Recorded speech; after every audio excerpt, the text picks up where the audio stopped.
Grace saya, tapi pada kesempatan kali ini saya minta maaf baru upload video kali ini lagi. Setelah hampir 1 tahun lebih saya tidak upload lagi. Saya akan kembali dengan video-video terbaru saya. Saya mohon maaf baru aktif kembali lagi. Semoga harapannya kedepannya saya bisa lebih konsisten lagi untuk mengupload video-video terbaru saya yang mungkin bisa membantu kita semua sebagai sumber informasi dan edukasi. Oke teman-teman, buat yang baru bergabung dan melihat channel saya ucapkan selamat datang. Semoga bisa membantu memberikan informasi yang terbaru untuk teman-teman, dan juga yang sudah setia untuk tetap subscribe channel ini, saya ucapkan terima kasih. Baik, pada kesempatan kali ini saya akan ngobrol sharing-sharing santai saja mengenai pengalaman kehidupan saya. Semoga ini bisa memberkati dan menguatkan, memotivasi kita semua, terlebih khususnya para anak-anak muda. Pada kesempatan kali ini video yang sudah saya berikan judul tentang kecanduan, permasalahan-permasalahan yang sering terjadi dalam kecanduan, dan apa-apa saja yang bisa mempengaruhi diri seseorang mengenai kecanduan tersebut, dan bagaimana cara kita untuk menolong mereka yang terikat dalam kecanduan itu. Dan ini juga merupakan bagian dari pengalaman kehidupan saya, dan saya harapkan dan rindukan kiranya ini bisa membantu kita semua yang mungkin lagi sedang berjuang, bergumul di area ini. Bicara mengenai kecanduan merupakan kata yang diangkat dalam bahasa Inggris, yaitu addict, artinya mencandu atau ada kebiasaan yang dilakukan ulang-ulang terus berulang kali sehingga itu menjadi kebiasaan, akhirnya membuat orang menjadi ketagihan dan ketergantungan. Jadi kecanduan ini dia bicara menyeluruh, bicara dalam banyak aspek.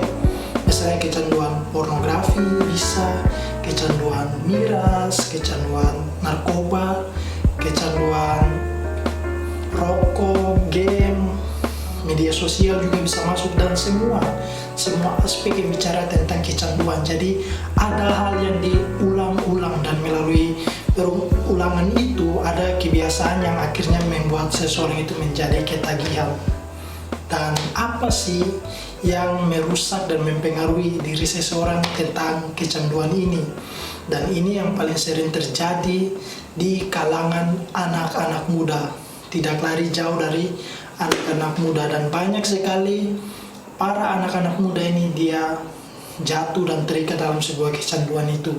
Apapun itu permasalahan yang dia alami, kecanduan ini menjadi sebuah kasus atau permasalahan yang sudah tidak lazim lagi di benak telinga kita dan pikiran kita. Dan ini merupakan satu kemalangan yang harus kita tolong sehingga seseorang itu tidak hidup lagi dalam sebuah kecanduan itu. Dan mari kita lihat apa saja yang jadi permasalahan dalam diri seseorang tentang kecanduan tersebut. Permasalahan yang pertama yaitu kecanduan merusak IQ atau pikiran kognitif, kemampuan berpikir seseorang. Kecanduan cenderung memperlambat respon daya pikir seseorang.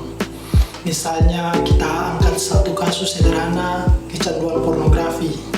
Orang yang cenderung terikat dalam pornografi, cenderung pikiran mereka itu sudah terekam oleh misalnya video-video porno, gambar-gambar porno di dalam otak mereka, sehingga kayak pikiran mereka untuk fokus kepada satu hal, misalnya tentang pelajaran, ilmu pengetahuan atau apapun itu, mereka menjadi sulit karena mereka sudah memberikan ruang dan tempat untuk pornografi itu, sehingga fantasi itu terus terjadi dalam pikiran mereka.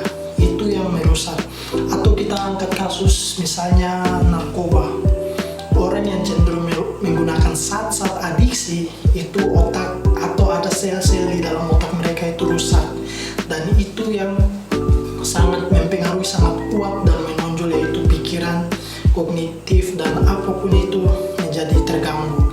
Itu hal yang pertama, yaitu kemampuan kualitas IQ mereka menjadi rendah, dan tidak bisa dipungkiri bahwa hal itu adalah benar-benar nyata dan terjadi untuk semua genre, kita sebut saja genre kecanduan tersebut.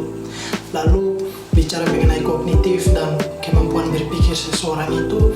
Lalu yang berikut, apa yang mempengaruhi dan merusak seseorang bicara mengenai kecanduan, yaitu emosi intelligence atau kualitas perasaan jiwa mereka itu menjadi terdistract atau menjadi menurunnya kualitas emosi mereka. Jadi kapasitas yang rendah, yang pertama yaitu IQ, kemampuan berpikir kognisi mereka. Yang kedua yaitu EQ, emosi quality, dan itu merusak dan sangat mempengaruhi. Kita angkat satu kasus sederhana, misalnya seorang pengguna miras. Seorang pengguna miras cenderung adalah orang yang tidak bisa mengontrol diri mereka. Mereka cenderung adalah orang-orang yang kasar dan orang-orang yang emosian, marah, dan mereka susah untuk mengendalikan itu. Dan itu yang terjadi untuk seorang pecandu miras. Mereka tidak bisa mempengaruhi diri mereka, tidak bisa mengendalikan emosi mereka. Alih-alih mengatakan bahwa orang yang bisa mengendalikan emosi adalah dia yang bisa mengendalikan keadaan. Namun itu tidak berlaku untuk seorang pecandu miras, karena mereka susah sekali dan sulit untuk menguasai diri mereka, bahkan juga keadaan di sekitar. Jadi seorang pecandu miras susah melihat suatu permasalahan dari sudut pandang yang berbeda dan susah menjadi seorang yang tenang. Lalu kita angkat lagi kasus yang sering terjadi, yaitu seorang pecandu narkoba. Cenderung orang yang pecandu narkoba, mereka susah mengendalikan emosi negatif mereka. Misalnya ketika mereka ada dalam titik terendah, terpuruk, atau ada dalam suatu permasalahan yang membuat mereka menjadi takut, gelisah, yang membuat mereka menjadi putus asa, mereka sangat sulit sekali untuk mengendalikan diri mereka terhadap situasi dan kondisi tersebut. Melalui kesulitan itu, mereka cenderung lari mencari adiksi sebagai pertolongan pertama untuk menolong mereka dalam sebuah situasi yang mereka rasakan itu. Jadi seorang pecandu narkoba cenderung larinya ke sana untuk mencari pertolongan atau mekanisme untuk melindungi diri mereka sendiri. Lalu kita lanjut aspek ketiga yang mempengaruhi kehidupan seorang pecandu, yaitu aspek spiritual atau kehidupan keagamaannya. Dan aspek spiritual ini yang menjadi faktor, yang menjadi dasar bagaimana kehidupan seseorang itu tidak bisa menjadi lebih baik. Cenderung seorang pecandu, mereka lebih mengisolasi diri, menjauhkan diri mereka dari lingkungan-lingkungan yang positif, dari komunitas-komunitas yang berbau positif, komunitas-komunitas agamawi yang mungkin bisa membantu dan menolong mereka menuju kepada pemulihan. Kenapa demikian? Karena seorang pecandu pada fakta cenderungnya mereka adalah orang-orang yang sudah menciptakan dunia mereka sendiri, dan mereka sangat happy, mereka sangat nyaman, mereka rasa bahwa ini loh gue, ini loh saya. Jadi cenderung seorang pecandu telah menemukan diri mereka bahwa ini saya adalah saya. Dan itu yang menjadi konsep berpikir mereka, sehingga tidak jarang bahwa seorang pecandu akan menjauhkan diri mereka dari lingkungan-lingkungan yang mungkin bisa membawa pengaruh positif terhadap diri mereka. Bicara soal aspek spiritual ini, seorang pecandu akan cenderung mempunyai hubungan dengan Tuhan yang sangat jauh, hubungan dengan keluarga yang sangat jauh, hubungan dengan teman-teman sebaya atau orang-orang yang mungkin di tempat-tempat ibadahnya juga sangat jauh, sehingga kualitas sosial mereka, diri mereka itu sangat rendah. Jadi 3 aspek yang sangat rendah yang mempengaruhi kehidupan seorang pecandu, yaitu aspek IQ, kemampuan berpikir mereka, aspek emotion quality atau perasaan jiwa mereka, dan juga aspek SQ atau spiritual quality atau kemampuan spiritual mereka itu sangat rendah. Bagaimana cara kita untuk menolong mereka-mereka yang terlibat atau yang sedang berjuang dalam kecanduan itu? Ini melalui pengalaman saya juga. Hal langkah pertama yang mungkin bisa menolong seseorang untuk bisa hidup, bangkit, dan pulih dari kecanduan itu, yang pertama adalah bagaimana kita memandang diri kita. Dan melalui proses ini ini membutuhkan proses, dan saya tahu, saya rasakan bahwa itu adalah proses jatuh bangun, dan saya percaya kita akan melewati tahap-tahap seperti begitu. Dan ini yang saya rasakan dan saya alami, bahwa proses bagaimana saya memandang diri saya sendiri itu harus memandang dengan cara pandang yang positif. Saya angkat contoh sederhana, misalnya saya kan dulu pecandu rokok, dan bagaimana saya berhenti merokok. Nah, ini kita harus membuat cara pandang yang sangat positif, dan ini cukup sederhana tapi saya percaya bahwa ini akan membantu kita semua. Misalnya saya ingin berhenti merokok, yaitu saya men-setting cara pandang saya untuk bisa berhenti merokok. Bagaimana caranya?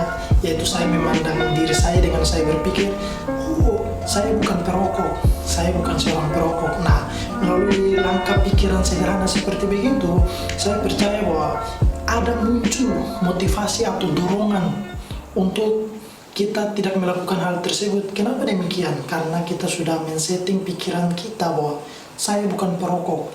Dan ketika kita bertemu dengan mungkin lingkungan teman-teman kita yang merokok, mereka tawarkan rokok, misalnya, ayo rokok ini, langsung, oh bukan, tidak bisa, saya bukan seorang perokok. Nah, melalui langkah-langkah step sederhana seperti begitu, itu akan membantu kita.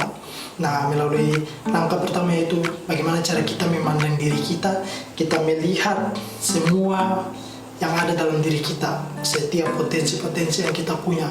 Ketika kita memandang diri kita positif, saya percaya ada energi positif yang muncul.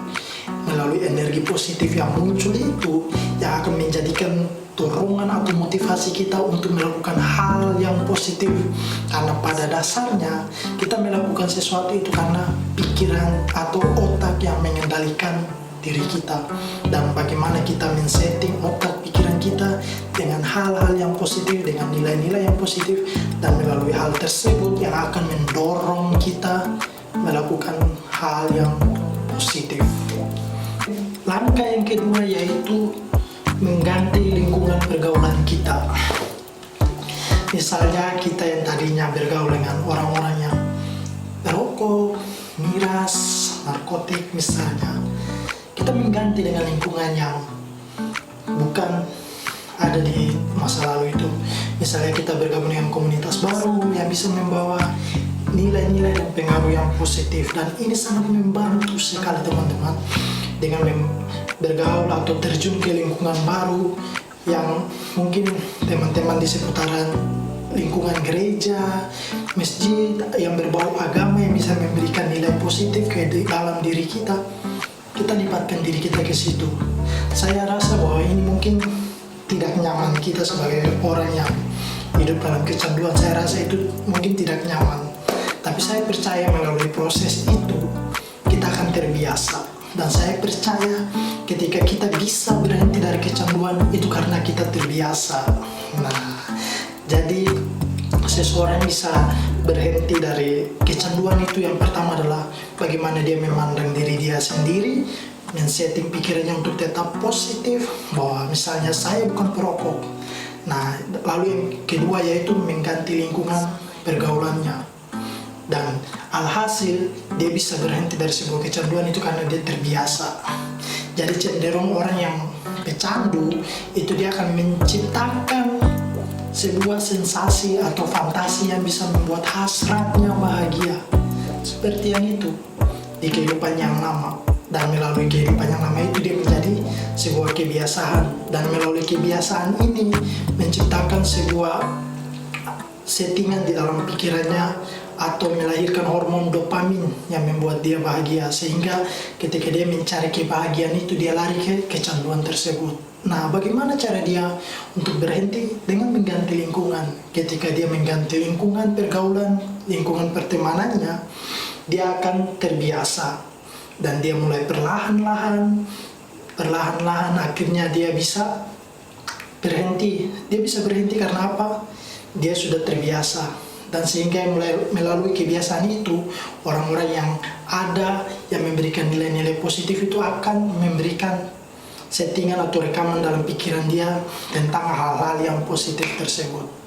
Dan langkah yang ketiga yang terakhir ialah menciptakan hal-hal baru, dunia baru. Misalnya kita yang tadinya hidup dalam kecanduan, tidak mengenal bagaimana cara memelihara hewan. Jadi saya pada akhir-akhir ini senang sekali memelihara hewan.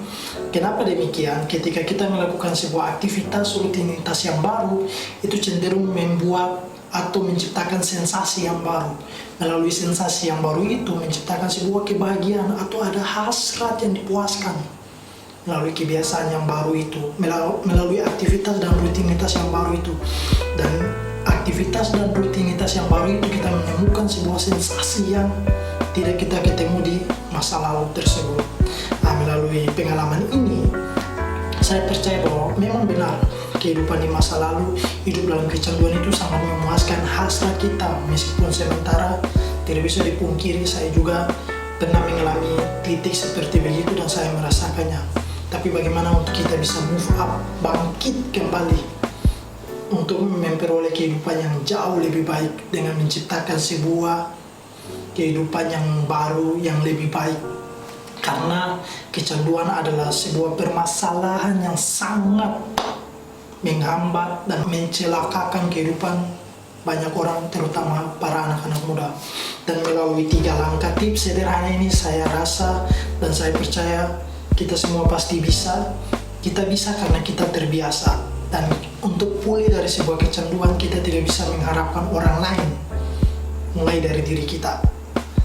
Karena saya punya prinsip, kita tidak bisa mencari orang lain untuk mengubah hidup kita. Karena rumah yang paling terbaik untuk kita pulang membenahi semuanya itu adalah diri kita sendiri. Mulai dari diri kita sendiri, percaya dan yakinkan terus diri kita bahwa kita bisa. Dan mulai dengan sebuah tindakan sederhana, mengganti sebuah pertemanan lingkungan yang baru ciptakan sebuah kebiasaan dan kehidupan yang baru. Pada dasarnya, ketika kita mau melangkah berhenti dari sebuah kecanduan itu, kita akan kehilangan banyak teman-teman kita yang mungkin ada di masa lalu itu.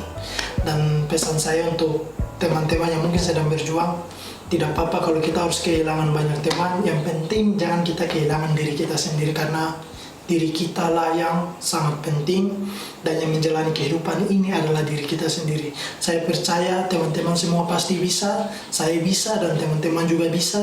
Kenapa bisa? Karena kita terbiasa. Kiranya melalui video ini mungkin bisa membantu memberkati teman-teman semua, dan nantikan video-video terbaru saya. Dan kalau tidak keberatan, silakan support channel ini dengan subscribe, like, komen, dan share video ini. Dan nantikan video-video terbaru saya akan bagikan untuk kita semua, membantu, mengedukasi, dan menguatkan teman-teman semua yang ada di sana. Terima kasih, sampai ketemu di video-video berikutnya. Dadah!